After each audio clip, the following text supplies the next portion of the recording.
and make it rock, yeah. Assalamualaikum warahmatullahi wabarakatuh.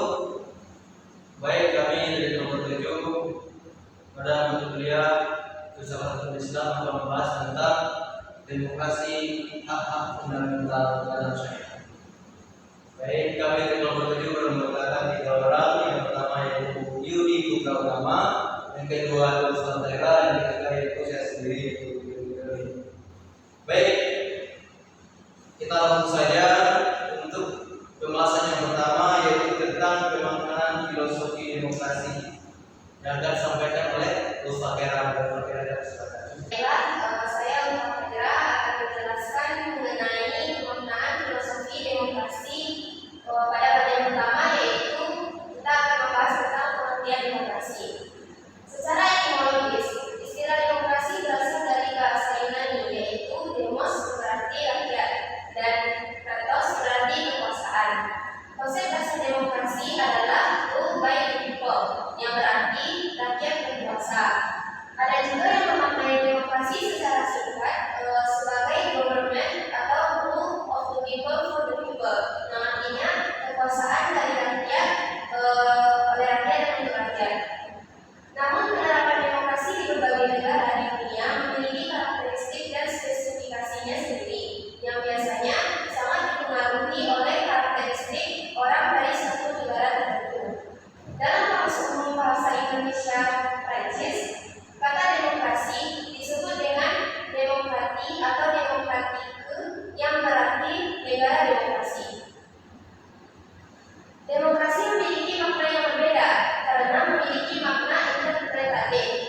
Setiap penguasa negara berhak mengklaim bahwa negaranya demokratis, sekalipun nilai atau praktik kekuasaan politik yang dianut sangat jauh dari prinsip dasar demokrasi.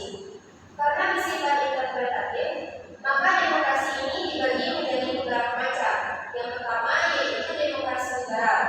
Demokrasi negara ini yaitu bentuk demokrasi yang berfokus pada prinsip liberalisme. Yang kedua yaitu demokrasi rakyat. Demokrasi rakyat ini adalah sistem demokrasi yang menekankan partisipasi aktif rakyat dalam pengambilan keputusan politik. Kemudian yaitu demokrasi proletar, yang artinya yaitu konsep demokrasi yang menekankan kekuasaan politik yang dipegang oleh proletariat.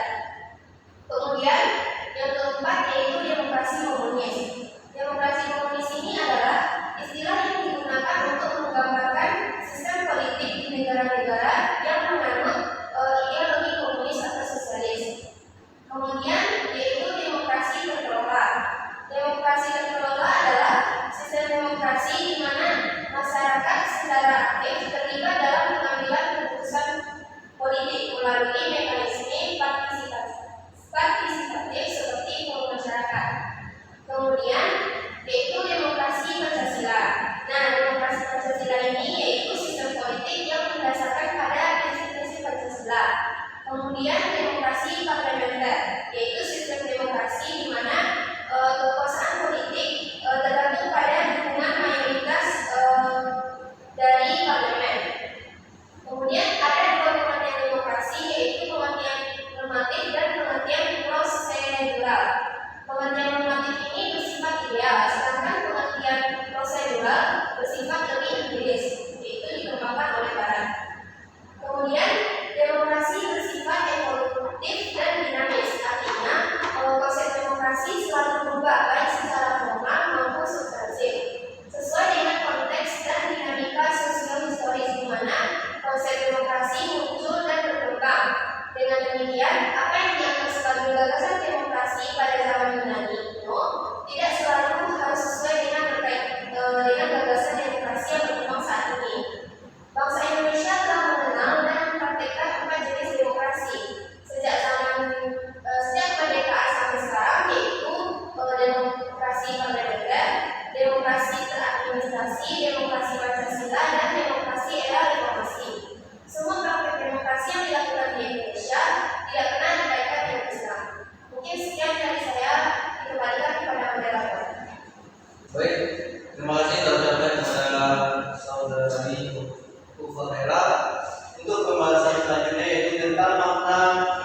mana sebelumnya dari Idul Fitri. Ya, baik saya akan memberikan presentasi yang mengenai makna filosofi demokrasi. Pada awalnya filsafat muncul dari dunia manusia untuk memahami fenomena sekitar, yaitu berisilah yang digawali oleh rasa keheranan atau keingin-tahuan, menanyakan tentang sesuatu guna mendapatkan jawaban atas pertanyaan yang timbul. Maka pada dasarnya pertanyaan yang muncul membutuhkan jawaban untuk memuaskan rasa ingin tahu masyarakat, meskipun jawaban tersebut biasanya bersifat spekulatif.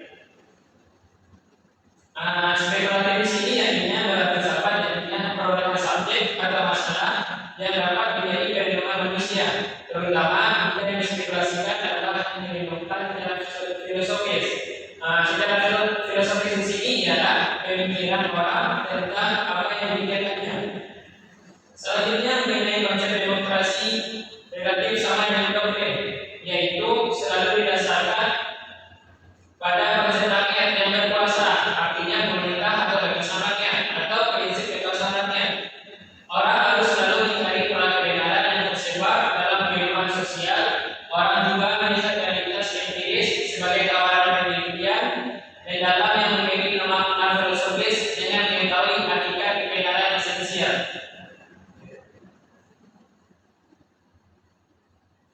Adapun mengenai pembentukan hukum di Indonesia ini, bahwa hukum dibuat berdasarkan keadilan.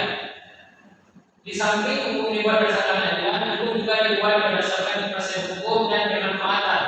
Secara spekulatif dan kritis, sifat hukum berusaha menggali pemikiran tentang hukum yang ada, menelaah kesinambungan atau keberlanjutan, kesepakatan administrasi, dan fungsi hukum yang dipikirkan. Adapun Indonesia sendiri mengikuti pada konsep Pancasila yang artinya tentang keadilan rakyat, hubungan sifat hukum dengan pembentukan. Yang mana hukum Indonesia sifat hukum mempunyai peranan yang sangat penting dalam mengubah hukum ke arah yang lebih demokratis, ke arah yang lebih berorientasi pada kebutuhan penting masyarakat. Sifat hukum mengubah tatanan undang-undangan yang pernah ada di Indonesia. Adapun makna filosofi yang sebenarnya terlibat dalam memahami demokrasi adalah pelaksanaan musyawarah untuk kemaslahatan umat. Nabi Muhammad SAW memperhatikannya demokrasi ketika memimpin di Madinah. Struktur masyarakat Madinah yang heterogen, yakni terdiri dari beberapa etnis dan pandangan mampu disatukan oleh Nabi melalui sistem sosial dan politik yang sangat modern pada masanya. Nabi selalu menggunakan musyawarah dengan para sahabatnya untuk menyelesaikan berbagai masalah yang berkaitan dengan umat. Dan makna filosofi demokrasi yang melibatkan prinsip-prinsip dasar yang menggarisbawahi sistem demokrasi. Ada beberapa konsep utama dalam filosofi demokrasi, yakni yang pertama adalah kedaulatan rakyat. Kedaulatan rakyat di sini adalah kekuasaan tertinggi dalam suatu negara. Kedaulatan rakyat di sini ialah kedaulatan rakyat sebagai pemilik kekuasaan tertinggi dalam suatu negara yang mana menjadi sumber legitimasi atau pemegang kekuasaan pemerintah dan menyelenggarakan dalam suatu negara. Lalu yang kedua adalah kebebasan dan hak asasi manusia. Kebebasan dan hak asasi manusia di sini adalah kebebasan setiap orang berhak atas kebebasan mempunyai dan mengeluarkan pendapat. Dalam hal ini termasuk kebebasan memiliki pendapat tanpa ada gangguan dan untuk mencari, menerima dan menyampaikan informasi dan buah pikiran melalui media apa saja. Lalu yang ketiga adalah pluralisme dan toleransi. Jika dalam toleransi dari sebuah kesadaran tentang kritik yang menghargai orang lain, tetapi pluralisme ini melampaui batas tersebut, yakni menjadi sebuah usaha dan upaya memahami yang mendasari melalui sebuah pemahaman yang konstruktif. Lalu yang selanjutnya adalah pemerintahan hukum. Pemerintahan hukum di sini adalah menunjukkan pengertian bagaimanakah alat-alat penetapan administrasi negara yang melakukan atau melaksanakan pemerintahan atau melaksanakan fungsinya. Selanjutnya akuntabilitas dan transparansi. Mungkin sekian yang dikembalikan kepada moderator. Masih diucapkan kepada saudara Yudi. Baik, pembahasan selanjutnya ialah perdebatan mengenai demokrasi dan Islam, yang mana pembahasan ini akan dibahas oleh saya sendiri. perdebatan mengenai demokrasi dan Islam ini sudah sangat marak dibicarakan pada abad ke-20. Kenapa? Karena terjadi pro kontra antara kaum yang optimis dengan menyatukan antara demokrasi dan Islam, dan kaum yang pesimis kelompok yang pesimis dengan menyatukan antara demokrasi dan Islam ini. Yang pertama yaitu kelompok Barat. Mereka berpikiran bahwa mereka pesimis dengan pemikiran mereka menyatukan antara demokrasi dan Islam ini. Kenapa mereka pesimis? Karena mereka beranggapan bahwasanya Islam tidak memiliki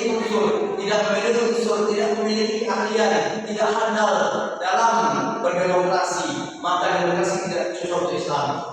Selanjutnya itu datangnya dari pemikir Islam sendiri, yaitu Abdul Wahab Effendi, yang mengatakan bahwasanya memang demokrasi itu berhembus ke seluruh dunia, tapi tidak ke dunia Islam.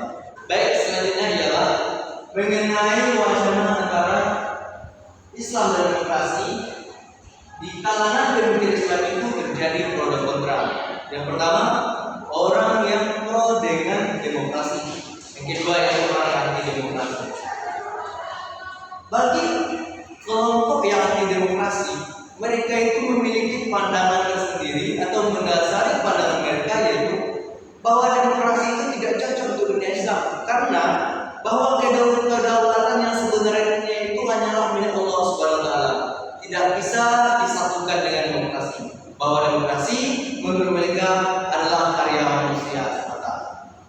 Tapi setelah kita telusuri bahwasanya pernyataan tersebut sebenarnya apabila kita lihat lebih jauh, bahwasanya contoh saja Indonesia, negara yang mayoritas Islam terbesar di dunia, menerapkan sistem demokrasi dan sekarang menjadi tempat demokrasi terbesar di dunia, dan di sana mereka bisa menyatukan antara demokrasi dan Islam tersebut.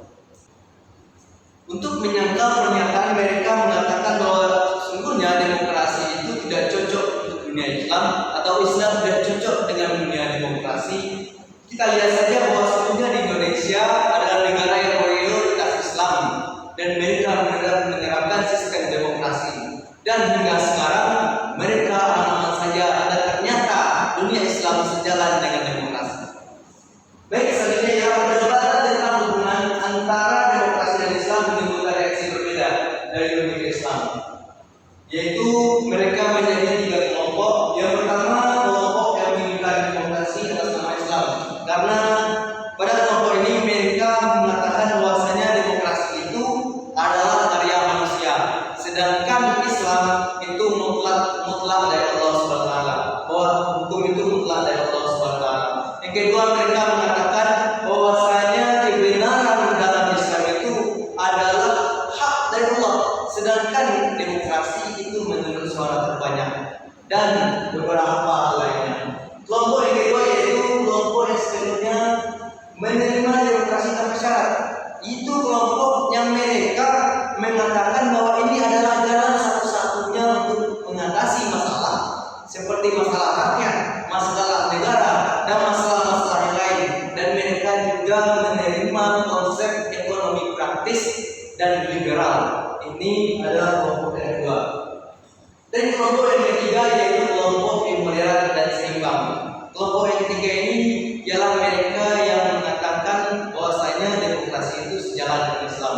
Dalam demokrasi ada dibahas tentang hak asasi manusia, tentang hak bersuara, tentang hak memelihara anak, melindungi keluarga, juga dibahas dalam Islam, dan juga dibahas dalam Al-Quran. Bagaimana dalam Al-Quran tersebut tidak ada Allah memperlakukan adil antara manusia, dan itu sesuai dengan hak asasi manusia. Dan juga Allah menyuruh orang-orang atau dalam Islam itu menyuruh untuk melindungi keluarga, anak-anak atau istrinya. Dan dalam demokrasi dan dalam konsep demokrasi itu ada hak asasi manusianya. Itu menunjukkan bahwasanya demokrasi itu sejalan dengan